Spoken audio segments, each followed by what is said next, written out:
સ્થાનિક સ્વરાજની ચૂંટણીનું મતદાન જે છે તે આજે થઈ રહ્યું છે। મતાધિકારનો ઉપયોગ મતદાતાઓ કરી રહ્યા છે। અહીંયા ઘણા લોકો છે।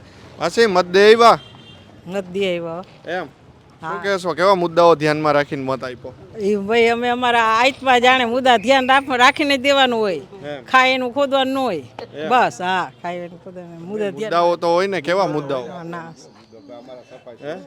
હા, એ સોસાયટીના કામ કરી દે અમને, અમે કઈ અમારે બીજું કાંઈ નથી જોતું। વેરા તો રેગ્યુલર ભરી જ છીએ અમે, સમજ્યા? અમારે સોસાયટીનું કામ કરી દે ને મત દેવાનું હોય। બીજું કેટલા વર્ષોથી મતદાન કરો છો? કેટલા વર્ષોથી? ઘણા વર્ષોથી, અમારા 65 વર્ષ થઈ ગયા। 65 વર્ષે મતદાન કરો, બધાને કહેજો મતદાન આ બધાને લેવા જો, હજી બધાને લેવા, હા બધાને। પછી તમે શું કહેશો? કેવા મુદ્દાઓ ધ્યાનમાં રાખ્યા? હારા હારા બધા અમારું કામ કરે ભગવાન બધા ને અમને થોડીક સહાય આપે એ ભગવાન। 10 વર્ષથી કર્યો રોડ, 10 વર્ષથી નથી કર્યો, હવે ઓણ કરી દઈએ તો સારું, સમજા? કે 10 વર્ષથી રોડ ને બધે કર્યા બધું। ન્યૂ ગાંધી સમૃદ્ધિ સોસાયટી, ન્યૂ ગાંધી સમૃદ્ધિ સોસાયટીમાં, સમજ્યા? હા, રોડ નો એક નો તમે આવો તો ખબર પડે કે કેવા ખાડા છે। આ બેન આમ બધા ભેરા રહી છે બાજુ બાજુમાં, આવો તમે જોવો કે કેવા ખાડા છે, કેવી રીતના માણસ રહેશે, કેવા ગરીબ લતો છે, ગરીબ લતો કેવો છે, એ બધું જોઈ જાવ તો ખબર પડે। એ તો આ મતદાન હોય ત્યારે જવાનું હોય તમારે બધાને, બીજું કોઈ સંભાળે જ નથી લેતું। પણ અમારે એમ નહીં, ભલે ને આ બધાને તમે કેવા મુદ્દા ધ્યાનમાં રાખ્યા મતદાન કરવામાં? જો વારવા નથી આવતા અમારે શેરી, રોડ રસ્તાનું હે, ઈ જ વાંધો હે, તકલીફ ઈ છે। હા, મતદાન કર્યું। હા, ગટર ઉભરાઈ જાય તોય અમારે બોલાવી તોય 2-3 દિવસે આવે, ભરેલી છે અત્યારે ગટર। હા, અમે મતદાન દર વર્ષે દઈ કેમ હોય ત્યારે। આ બધું ધ્યાનમાં રાખ્યું તમે કે કઈ રીતે મતદાન કર્યું?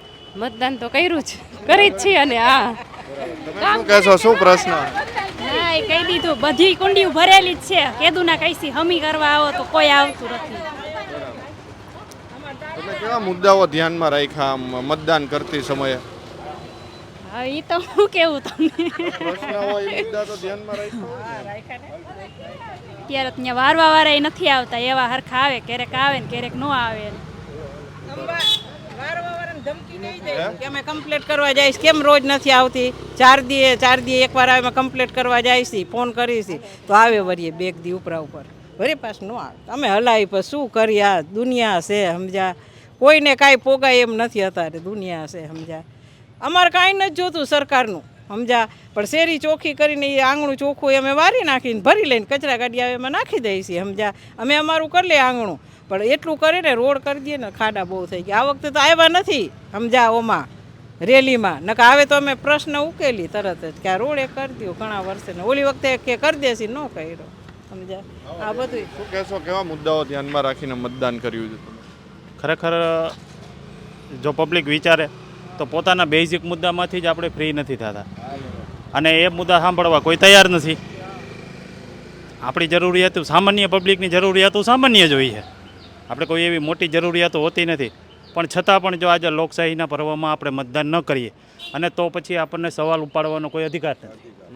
પહેલાં આપણે મત આપીએ, આપણા અધિકારોનો ઉપયોગ કરીએ, ત્યાર પછી જ આપણે નેતાઓને પ્રશ્ન પૂછવા જઈએ અને આપણી માગણીઓ રજૂ કરીએ। મતદાન ન કરવું અને આપણે એમ કહીએ કે આ લોકો આવી ગયા, આ લોકો, એ આપણો કોઈ અધિકાર જ નથી, આપણો પ્રશ્ન પૂછવાનો ફરજ નથી। પહેલાં મતદાન કરીએ, ત્યાર પછી આપણે આપણી જવાબદારી પૂરી કરીએ। ખરેખર બેઝિક જરૂરિયાતો જેમ કે નળ છે, અને નળ હોવા છતાં પણ પાણી ન આવવું, આ એક બહુ મોટો મુદ્દો છે। આ લાગે સામાન્ય, આપણને એમ થાય કે નર્મદાનું પાણી આવી ગયું તો ઘરે ઘરે પાણી પહોંચી જ ગયું હોય છે। ખરેખર રાજકોટમાં 60% થી 70% વિસ્તાર એવો હોય જ્યાં નળ હોવા છતાં પણ પાણી ઓછું આવે, જ્યાં ગૃહિણીઓની જરૂરિયાતો પૂરી થતી નથી। ઉનાળો, રોડ રસ્તા બંધ કરવા અને હાઈવે ઉપર બેસી જવું, આ બધા આપણને શું લાગે કે પબ્લિક નેતાઓને હેરાન કરે, પણ એવું હોતું નથી। આજે તમે કોઈ પણ ઘરમાં જાઓ તો 300-400 લીટરની જરૂરિયાત હોય જ છે, તો પાણી કેટલું આવે? 6 ડોલ। 6 ડોલમાં આપણી જરૂરિયાત પૂરી થાય? તમે મને કહો, નથી થતી। આપણે બહાર કામ કરવા વહી જાય તો ઘરે બધી જરૂરિયાતોને, આપણી જરૂરિયાતોને પૂરી કોણ કરે? આપણી ગૃહિણીઓ। તો એને મોંઘવારીનો માર ન નડે, રોડ રસ્તા સારા થાય, ખરેખર તો એ જ વિચારવાનું છે। જો કે વોટર હાર્વેસ્ટિંગ છે, પછી નાના મોટા બીજા મુદ્દાઓ છે એ સામાન્ય 30 વારના ઘરમાં એ શક્ય નથી કે વરસાદનું પાણી આપણે દારમાં ઉતારીએ. 20% ઘરમાં દાર જ નથી. આ કાંઠામાં 20% ઘરમાં દાર જ નથી. એ પણ એક વિચારો છે મુદ્દો. તો એમાં વોટર હાર્વેસ્ટિંગ થઈ શક્ય નથી. અને હજી ઘણા બધા મકાન એવા છે જ્યાં ભૂગર્ભની લાઈન પણ જોઈન્ટ થઈ નથી. આવા બધા મુદ્દાઓ તમે સામાન્ય બેઝિક સામાન્ય વ્યક્તિના મુદ્દા સામાન્ય હોય છે. એ એટલું લાંબુ વિચારી જ નથી શકતો. આ બધા ધ્યાનમાં રાખીને જ આપણે મતદાન કરીએ. આપણા પરિચિત વ્યક્તિને મત આપીએ, જે આપણું કામ કરતો હોય એને મત આપીએ. અને મત આપ્યા પછી પણ જ્યારે જે કોઈ નેતાની જીત થાય એની પાસે આપણે આપણા મુદ્દાઓ લઈને જાય. પ્રોસેસિંગ કાયદાકીય જે પ્રોસેસ હોય છે એમાં આપણે જવું પડે. ડાયરેક્ટ ઓફિસે જઈને તમે બેસી જાઓ કાર્યાલયે કે ભાઈ અમારે પાણી નથી આવતું, તો એ અઘરું. તો આપણે શું કરીએ, પહેલાં કાર્યકર્તાને મળીએ, ત્યાર પછી જે બૂથ લેવલના મહામંત્રી હોય એને મળીએ, એને આપણે આવેદન આપીએ ઓન પેપર. ઓનલાઈન તો જોકે છે જ, પણ બને એટલું ઓન પેપર આપણે કરીએ, આપણો ડેટા એને આપીએ અને અપડેટ લઈએ. કાકા શું કહેશો, કેવા મુદ્દાઓ ધ્યાનમાં રાખ્યા છે આ વખતે ચૂંટણીમાં મતદાન કરવા આવ્યા છો તો? ના, એ તો કાંઈ કરી ન શકાય. નહીં, કેવા મુદ્દાઓ ધ્યાનમાં રાખીને? નહીં, મુદ્દાનું તો કાંઈ ન હોય. સારા ઉમેદવાર, શિક્ષિત ઉમેદવાર હોય ને એમ સારા અને શિક્ષિત. હા, કેવા ઉમેદવારો તમારા આ વિસ્તારની અંદર કેવા જ આવે? બધાય સરસ જ છે. એમ બધાય ઓકે. મુદ્દાઓ તો ધ્યાનમાં રાખ્યા હશે? નહીં, મુદ્દાઓમાં તો કોઈ મતદાન થાય. મુદ્દા આપણે તો નિષ્પક્ષ હોય મુદ્દા. એમ કામ થવું જોઈએ, કામ, એવું હા. બધું તો હોય ને. હા હા. માં કેટલા વર્ષ થયા? 80. 80 વર્ષે મતદાન કર્યું? હા, શું કહેશો, મતદાન કરવા ન આવે ને?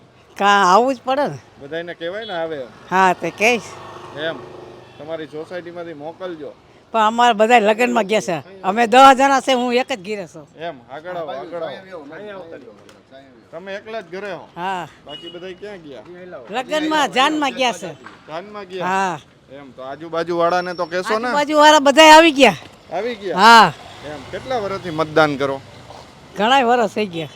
એમ હું ધ્યાનમાં રાખીને મતદાન કરો તમે?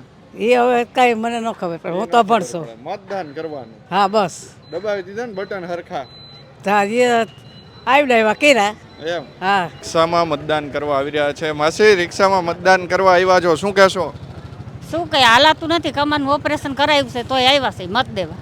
બરાબર, મત દેવાની અપીલ કરશો ને બધાને? હા, બધાયને. અને બાપુને જો કેન્સલ છે ને ઓપરેશન કરાવ્યું તોય આવ્યા છે દેવા. એમ હા, કેવા મુદ્દાઓ ધ્યાનમાં રાખીને મતદાન કરવાના? સારા. એમ શું કહેશો બાપુ, તમે બીમાર છો તો પણ આવ્યા છો? સારું કાર્ય કરે અને સારું પ્રગતિ કરે એને મત આપણે દેવો જોઈએ. બરાબર. જે મહેનત કરતા હોય, બધા કાર્ય કરતા હોય, આપણા કામ કરતા હોય એને આપણે મત દેવો જોઈએ. શું અપીલ શું કરશો મતદાન માટે? ખૂબ ખૂબ આશીર્વાદ બધાને. બધાએ મતદાન કરે એવી અપીલ કરશો ને? હા હા, ચોક્કસ. બરાબર. અહીંયા પણ મંદિરે કાયમને માટે પ્રચાર કર્યો છે હા હા કે ભાઈ મત દેજો. બધા મતદાનની કિંમત છે, બરાબર એટલે એક મતથી માણસની હાર જીત થઈ શકે છે. બરાબર. એટલે મતદાન કરવું એ જરૂરી છે. મતદાન કરવું જરૂરી. દાદા શું કહેશો, તમે હાલી નથી શકતા તોય મતદાન કરવા આવ્યા? આવું જ પડે ને. એમ હા, કેમ? આવું જ પડે ને મતદાન કરવા તો. અધિકાર છે આપણો. હા, કેવા મુદ્દા ધ્યાનમાં રાખશો? મુદ્દા તો આપણને મનમાં આવે દઈ દેવાનું લઈ. મનમાં આવે ને દઈ દે. બસ. ઉંમર કેટલી તમારી? 70. 70 વર્ષ. હા, મતદાન કરવા નથી આવતા એને અપીલ કરશો ને? હા, હવે કરશું જ ને. શું કહેશો, મતદાન કર્યું? હા, કેવા મુદ્દા ધ્યાનમાં રાખ્યા? મુદ્દા તો હવે કામ કરે એવા, બીજું તો શું હોય આપણે. એમ હવે તો આશા રાખવાની કે એ લોકો કામ કરે, ઉમેદવાર સારા આવે એ જ. બરાબર. બીજું શું હોય. કેટલા વર્ષોથી મતદાન કરો? મતદાન તો હું લગભગ 15 વર્ષથી કરું. શું અપીલ કરશો લોકોને શું? મતદાન કરે એવી? હા, મતદાન કરજો અને સારા ઉમેદવાર એને ચૂંટાવજો, એમ એ જ અપીલ હે આપણી. ને સારું કામ થાય, સારી પ્રગતિ થાય એ જ. શું કહેવો તમે બેન, મતદાન કર્યું? અમે મતદાન કર્યું. જો પબ્લિક પાણી નથી દેતા નળમાં, એક હાંડો પાણી આવે ખાલી, બીજો તો હાંડો આવતોય નથી. ક્યારેક આવે ને ક્યારેક ન આવે પાણી. એટલે એમ કે પાણી આવે એવી રીતે કાંક સરકારને કયો. એ અમને અત્યારે પૈગે લાગે, પછી અમારે પૈગે લાગવા જાય તો અમને કોઈ જવાબ દે નહીં. હા, કે ભાઈ પાણી આવે કોઈ ગરીબ માણસને સારું કરો એમ. તમે શું કહેશો કાકા, મતદાન કર્યું તમે? હા, મતદાન કર્યું. મતદાન કર્યું ને કેવા મુદ્દા ધ્યાનમાં રાખીને કર્યું? આપણે તો બધું હાલે, બરોબર જ હાલે છે ભાઈ. બીજું હા, બરોબર જ હાલે છે. તમે શું કહેશો માસી? પાણી પ્રોબ્લેમ છે, પાણી નથી આવતું. એમ? પાણી હાવ ધીમું આવે છે છેલ્લી શેરીમાં. હા હા કે પાણી સુવિધા સારી થઈ જાય એટલે બસ, બરાબર. બીજું કાંઈ વાંધો નથી. બીજા કોઈ પ્રશ્નો હોય? ના, બીજા કાંઈ નથી, પાણીનો પ્રશ્ન છે. રહેવાનું. પેલા સવારમાં આવતું, હવે બપોર આવે છે, પણ ધીમું ધીમું જ આવે છે. બેન શું કહેશો, તમે મતદાન કર્યું? હા મતદાન કર્યું? હા મતદાન કર્યું. કેવા મુદ્દા ધ્યાનમાં રાખ્યા? એટલે એમ કે જે પ્રશ્ન હતા એ જ બધા ધ્યાનમાં રાખ્યા છે. રોડ રસ્તા છે, પાણીની પ્રોબ્લેમ છે, બીજી બધી જે ટ્રાફિકની સમસ્યા છે, આ બધી જે ધ્યાનમાં રાખી છે. ધ્યાનમાં રાખીને મતદાન મતદાન જ કર્યું છે એમાં. બરાબર. કેવા ઉમેદવારો ચૂંટાઈને આવવા જોઈએ, શું કહેશો? જે જૂની હોય છે આમ તાત્કાલિક ડિસિઝન લઈ શકે કે ભાઈ આ વસ્તુ કરવાની છે. આ સરકારમાં જે આપણે એક કામ હોઈતું હોય તો પછી 15 દિવસે 20 દિવસ ટેન્ડર પાસ થાય પછી બધું કામ થાય, એના ઉપર હોય. જો કે આપણે સમજી છીએ સરકારી કાર્યવાહી છે એ, પણ એમાં શું છે થોડુંક તાત્કાલિક અમલ કરે ને જે બધું રસ્તાનું જે કામકાજ છે બધું એ આ પબ્લિકને જે તકલીફ થાય છે એનું ધ્યાનમાં રાખીને જે કરે વધારે તો સારું, બેટર રહે વધારે. બેન તમે શું કહેશો, શું પ્રશ્ન હમણાં કંઈક વાત કરતા હતા પ્રશ્નની? અત્યારે તો પાણીની પ્રોબ્લેમ છે, ઉનાળો ચાલુ છે તો એમ બધું તમે રજૂઆત કરતા હોય અહીંયા પ્રચાર કરવા આવ્યા ત્યારે ઉમેદવારોને? હા, પાણીનું તો કેટલી વાર કમ્પ્લેન કરેલી છે. બરાબર, બિલકુલ. તો અત્યારે આપ જે પ્રકારે આ દ્રશ્યો જોઈ રહ્યા છો, કાકા શું કહેશો, મતદાન કરવા આવ્યા છો, ચલાતું નથી તોય? મતદાન તો કરવું જ પડે ને એમ. એમ? હા હા, કેવા મુદ્દા ધ્યાનમાં રાખવાના? મુદ્દા સારા માણસોને રાખવાના એમ. સારા માણસોને લઈ આવવાના. હા, કેટલા વર્ષોથી મતદાન કરો? મતદાન તો 50-60 વર્ષથી કરવું છે ને. એમ કેવા ઉમેદવારો ચૂંટાઈને આવવા જોઈએ? એટલે કાર્ય કામ કરે એવા.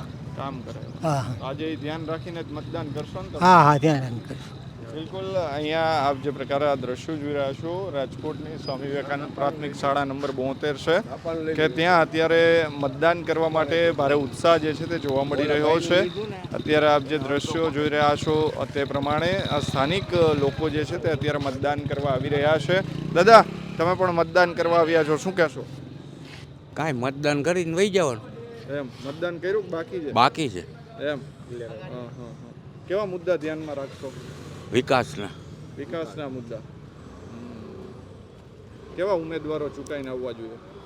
સારા, કરપ્શન વગરના. કરપ્શન વગર. બિલકુલ. તો હતા અહીંયાના સ્થાનિકો કે જેમની સાથે જે અત્યારે મતદાન કરી રહ્યા છે, મતદાન આપવા આવી રહ્યા છે, મતાધિકારનો ઉપયોગ કરી રહ્યા છે. સ્થાનિકો પણ માની રહ્યા છે કે સારા ઉમેદવારો આવવા જોઈએ, પોતાના જે પ્રશ્નો હોય છે તે નિરાકરણ આવે, તેવા પ્રશ્નો જે છે તેમના નિરાકરણ આવે તે પ્રકારના જે ઉમેદવારો છે તેમને તેઓ ચૂંટીને લાવશે. એક ભારે ઉત્સાહ અત્યારે રાજકોટના આ જે સામાકાંઠો વિસ્તાર છે જ્યાં વિવેકાનંદ સ્કૂલ પ્રાથમિક શાળા 72 આવેલી છે ત્યાં અત્યારે આપણે પહોંચ્યા છીએ અને મતદારો છે તેમાં પણ ભારે ઉત્સાહ જોવા મળી રહ્યો છે. ત્યારે સ્વરાજ મીડિયા પણ અપીલ કરી રહ્યું છે કે આપના મતાધિકારનો ચોક્કસથી ઉપયોગ કરજો. કેમેરા પર્સન કવિન નિમાવત સાથે મયુર સરવૈયા, સ્વરાજ મીડિયા, રાજકોટ.